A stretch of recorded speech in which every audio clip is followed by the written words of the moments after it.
Rick Basiglia for the record, and you may be wondering, what the hell are these two guys doing? We're going to do a little explanation, a little introduction as to how this all began. I'm going to let Rick talk to some of that, but we just can't thank you enough for the support for the first couple, but we're planning on doing a lot more, and as we say, make it for the record, changing a lot of things that over the years people may have heard, stories, written books written about stuff that'll, I think both of us have probably been in some books and going, man, that never happened. What's the real story? And that is for the record. So, Rick, you want to give us a little bit of a background on you, me, and how this all began? Well, as you and I know, we've known each other for a long time.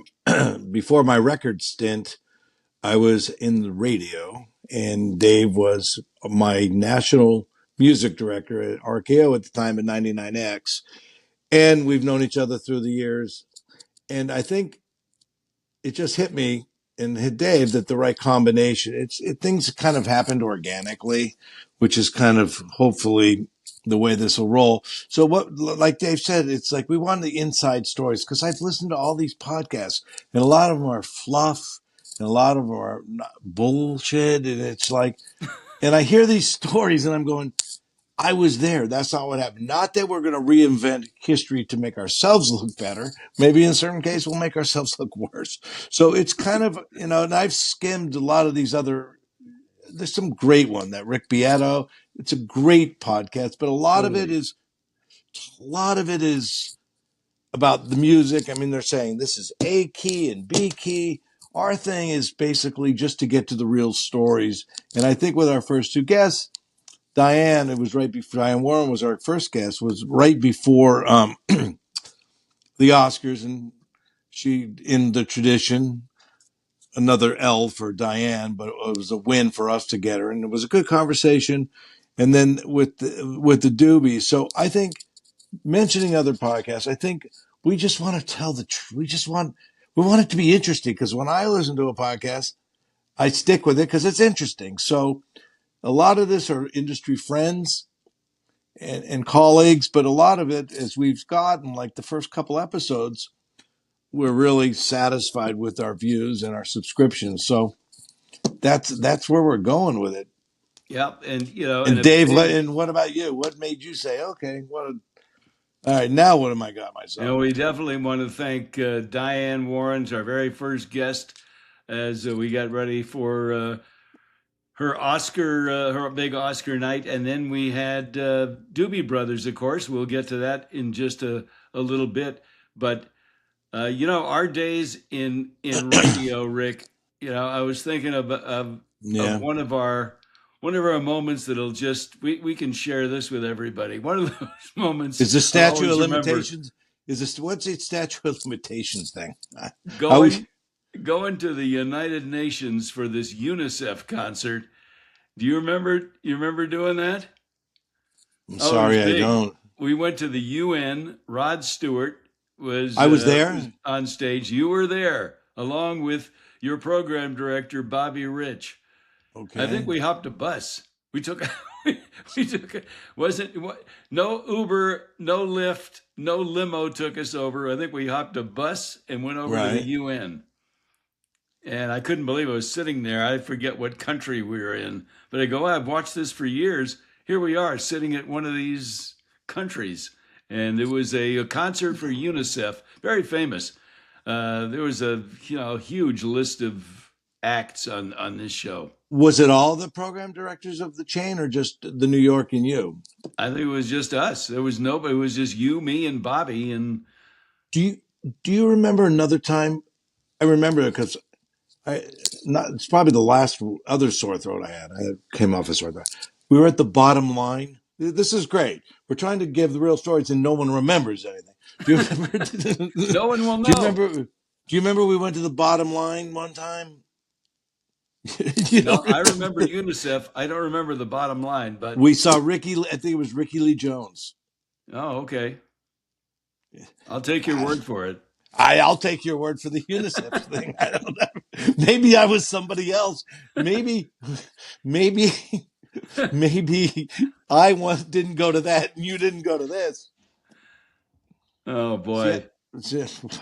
who knows? But I do. It was. We We had some want good these times. stories to be right. That's where we're going for the record. So you know, we're keeping it as honest and straightforward as possible. I do remember. Well, Dave used to champion some songs, some famous songs, and the ones that I come to remember was "My Sharona" by the Knack, and I also remember Rocky Burnett, "Tired of Towing the Line," and then I remembered the "Push Push in the Bush," Oh boy. and we wanted to add it, and you had to go to corporate. Do you remember that one? Yes. Oh yeah. Oh, good, because it You was a know, big record in New York. it wasn't a big battle, but I had to fight for it. I said, it's New York City. This is the right song, the right station, the right time. Let's not even discuss it. This song is good to go. I called you guys and said, hey, let's roll with Push Push in the Bush. You got on Dwight's case on that one. I'm going to go listen to it here in a few minutes, to tell you the truth. I Okay. want to hear it. I want to hear it No, again great. and dance around the room. Why not? All right. So we began all of this with our pals, the Doobie Brothers, two great guys, Pat Simmons, Tom Johnston. And you want to talk about that, and we'll let this roll and then get ready for another For the Record coming up here in just a few days. Yeah, basically, we're learning our chops here, and we ran. We had about 20 minutes of the 15, 20 minutes of the Doobies that we didn't do, and we got all this feedback from somebody from not somebody, few people, handful of people said we want more, and a lot of the people that wrote to us on comments were Doobie Brother fans, so they discovered us. So I thought, and you thought, let's just run the 15 minutes or so of the stuff that we didn't run on episode 2. And before we go into that, just Dave, I know we have a handful of people are going to be. We're going to have some good guests. They're going to have some good stories. You can Yep. bank that. So that's all I got on the Doobies part 2. All right. Are we ready to watch? Let's check out Doobie Brothers, and we'll be back momentarily with more For the Record. In the Some good meantime, guests. we'd love those comments. Be sure to let us know things you may want to know about, and we'd love you to be our subscribers. So hit that subscribe button. You two met when? Just so everybody knows how, the history of you two together. As 1969. Pat can tell you as much as I, I can tell you. I think so. Yeah, that's about right. remember Um, when, how? at a club in Campbell, California. It was an Uh, old Campbell movie theater that turned. Actually, a friend of mine somehow got the lease of the theater, and he started having music presentations there, all different kinds, from folk music to rock music, and I got hired to. Oh, actually, it was supposed to be myself and a guy named Peter Grant, and we were supposed to open for Hot Tuna, and something happened where Yorma and Jack didn't show up, and so my buddy, and Tommy, was Mike Mendel, that fiddle Um, player. He was yeah. running the club at that time. He ended up.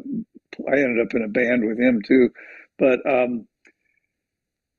so Mike scrambled and he somehow got hold of Skip Spence, and Skip hmm. uh, had a band with a guy named Bill Andrus, Billy Dean, and Bill had been arrested and he was in jail as usual.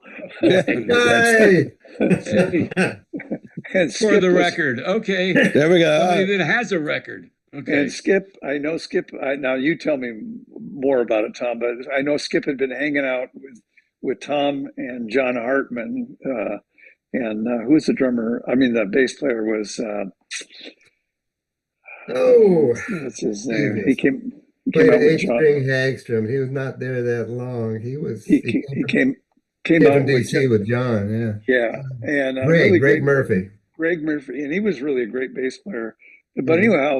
anyhow, John and Tom and Greg sort of had this thing going on, and Skip, I guess, had been hanging out with you guys Hmm. somehow. You had John, I guess, had found Skip, and so in those days, everybody was jamming with everybody, and I got to think Skip had probably been over jamming with you guys, maybe or something. A But lot. anyway, Yeah. he must have called you and said, "Hey, I got this gig. You guys want to come and play?" And so in comes Skip with Tom, John, and Greg, and Pete and I got up. We played, 45 minutes, and then Tom and the guys got up and played for about an hour. And to be honest with you, it was like I didn't. I don't even know if Skip had his guitar plugged in. Plugged in. He was Yeah. He up was an there inventive guy. jumping around and stuff, but really it was Tom, John, and Greg were playing, and I thought, holy shit, these guys are really good. What's going on? I don't know about Skip, and I knew Skip anyway, and he was kind of at that time kind of whacked out. And so these guys played, and I'm thinking, these guys are so good. It was so tight, the three of you. And you did some original stuff, I think, and some, a little bit of Cream, maybe Mountain. I can't remember what all you played, but it was like Yeah, really. I'm going, oh, wow, these guys really, really got it, And so afterwards, I went to say hi to Skip, and Skip says, "Oh, come here, let me introduce you to the rest of the guys." And so that's when I met Tom and John, and John was Hartman was really amped amped out at that time. He was amped out all the time. He was talking really fast, smoking, and he's going, "Hey, you should come over, man. We're putting this band together. It's going to be really great, and you Yeah. might fit right in there." And and so I'm going, "Oh, Uh, well, okay." So eventually, I ended up, coming by the house and hanging out with the guys, and we hit it off. It was just we had a Yeah, good we did. time. We Absolutely. started, we kind of jammed, and more. I don't even know if it was more than the music. We just kind of hung around and talked and jived and just had fun. And that's kind of how it all started. Really, almost started before the music. It was more A just, friendship. yeah, a friendship. Yeah. it's chemistry. It's like, a great sports team. You can Right. compare to great companies. There's chemistry, but and when it works, it's great. And it seemed like the way you described it, that it was just like a natural. You weren't trying to do it. It all came together at the right way with the right people. That's true. And when we finally, got semi-serious and rehearsed and got some gigs, um, I don't know if any of us, in those days, everything was so transitory. You'd be playing in one band, and then like that band would break up, and you'd go play with some other guys, or you'd get a gig on your own. And at that time, we got these gigs, and I don't know how you were feeling, Tom, but uh, I don't know if I really expected anything from it. It was just momentary. I was having a good time, and I was happy to be playing with some other like-minded guys, and we were kind of doing some of our own material, That's what which I was going to ask. Was it your which own stuff? some of it Most of it was, yeah. yeah, we had, We did covers, but most of it we was the stuff we wrote. yeah, and but it was like I don't know if we expected, and some of the gigs we got, it's like no one was listening. We'd be playing Right. these gigs, and you could, but then we got this gig, and maybe it was our first gig. We played the Chateau Liberté up in the Santa Cruz Mountains, and the crowd really got into it. I mean, like right the first night we were there, and they hired us back. They said, "Oh, you guys really went over well." And I don't know if they called you, Tom, or Tom was kind of booking some of the dates back then, and I don't or they remember. might have We asked. didn't have a phone in that house, so it seems unlikely.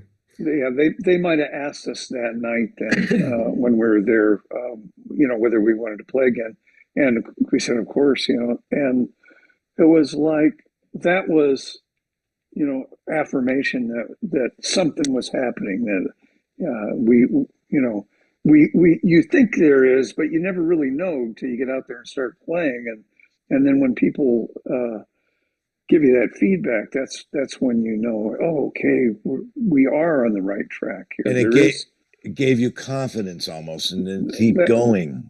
exactly, It did. and You're right. and we had fun doing It's it. like anything. Yeah. There's an important element right there. We were having a ball.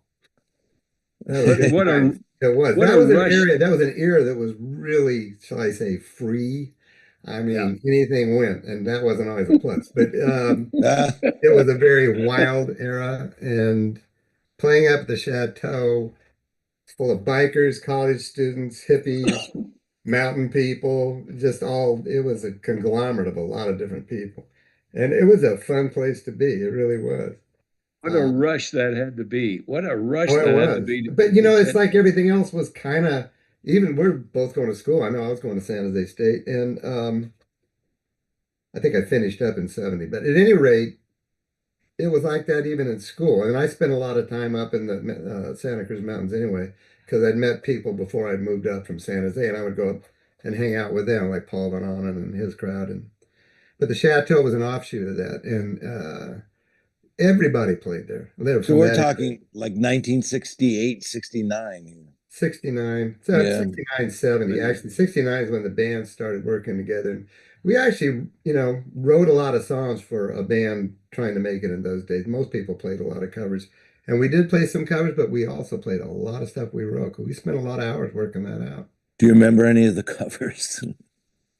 I'm I so mean, glad by Cream. I don't know if we did Mississippi Queen by now, but we did stuff like it Jesus was is pretty. just all right. well, They there were you doing it that go. early. Yeah. This is just all right as By one, the and Birds.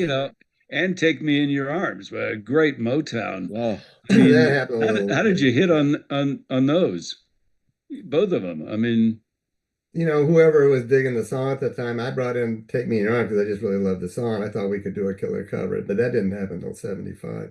wow. Um, as far as other things we did, It's a fun. couple were suggested by the producer on the first album, like a Randy Newman song called Beehive State, for instance. And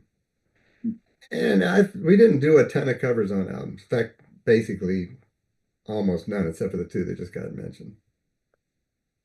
and for the record, Yeah. since that's what we're doing here, for the record, you and Pat came up with the name Doobie Brothers, and I got to be honest with you. I think it was a guy that was living on 12th Street that came up with it. Somebody I don't else think did anybody in the actually. band came up with that name.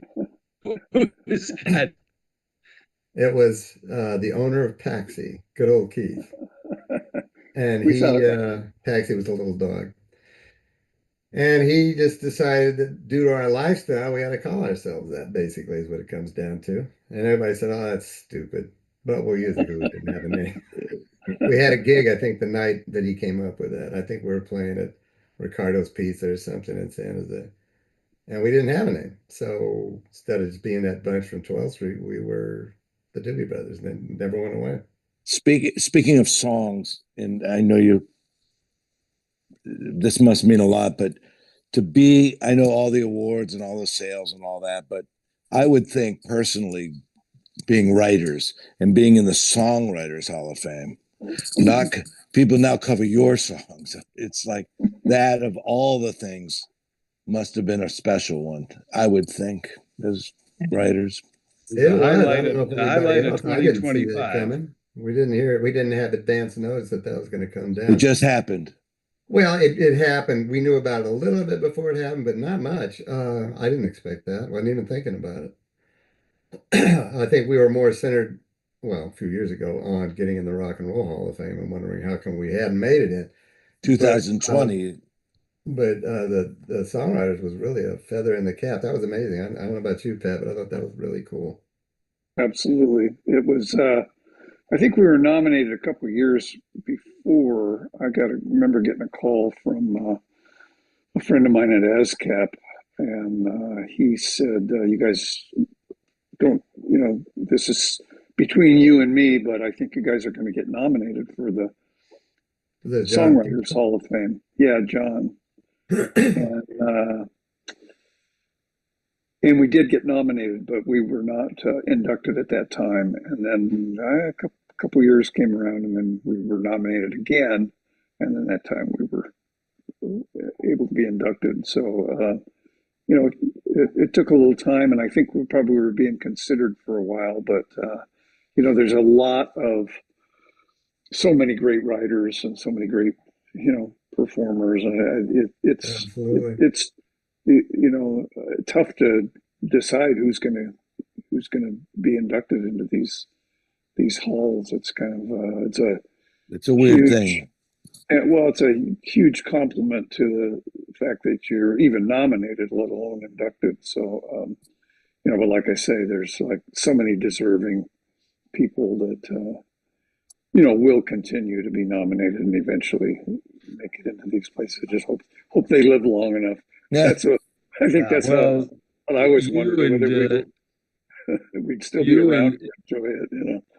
you and Michael, and certainly Tom, you three deserve to be in that hall. Last year it happened, and it was great to see. The because the art. Thank you, Dave, for that. It's true, and the if you could just both of you speak to the art, and I hate to use the word process, but the art of songwriting. I mean, it's really it's been said so many different times. The documentary has been out. That's about Nashville. It's all about the song. What it really is, no matter what the art form, I guess you can talk about. Film. Yeah, a great movie. Yeah, a great movie has a great script.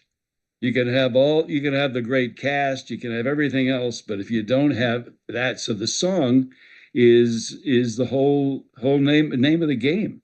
And creating that, if you could talk to just a few minutes of the creating a song out of nowhere. Here's a melody, here are lyrics. How does that come together for you and Tom? Oh, that question.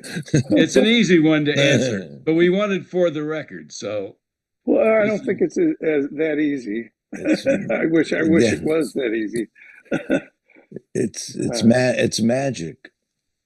It kind of is.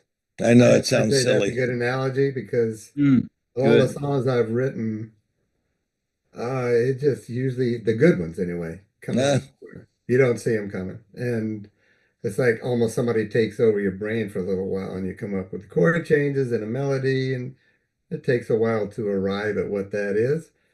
I was one of those guys that always did the words last, so everything had to do with the rhythm of the song, and the chord changes and what that brought in mind of what when you're hearing that or when you're listening to it, what that reminded you of or it made you feel like. And I can remember as far back as the first album, and it just you thought you had something, and it seemed like a good idea, and then you'd take it in with a band, and everybody would come up with parts, and it just kind of worked out. Everything in this band has kind of been organic, for lack of a better description. It's been everybody come up with parts. You come in with okay, the chords and eventually the lyrics sometimes. But the feel of the song, the rhythm of it, the idea of it, and then it would just get added to by everybody in the band, and that would lift it up, and that would make it what it was. And I kind of, no matter how many hours you spent in your bedroom on 12th Street or whatever, or in a park in San Jose or at the coast trying to come up with ideas or whatever the deal was, it always kind of came down to that. And Ted would throw in ideas. And this is in that period of time that, of course, has been added to with working with other producers and stuff later, and they're all different. But if you don't have that initial idea, what they call a start now, then oh, really? you're out of luck. building them in the studio without something to start with is not usually very successful.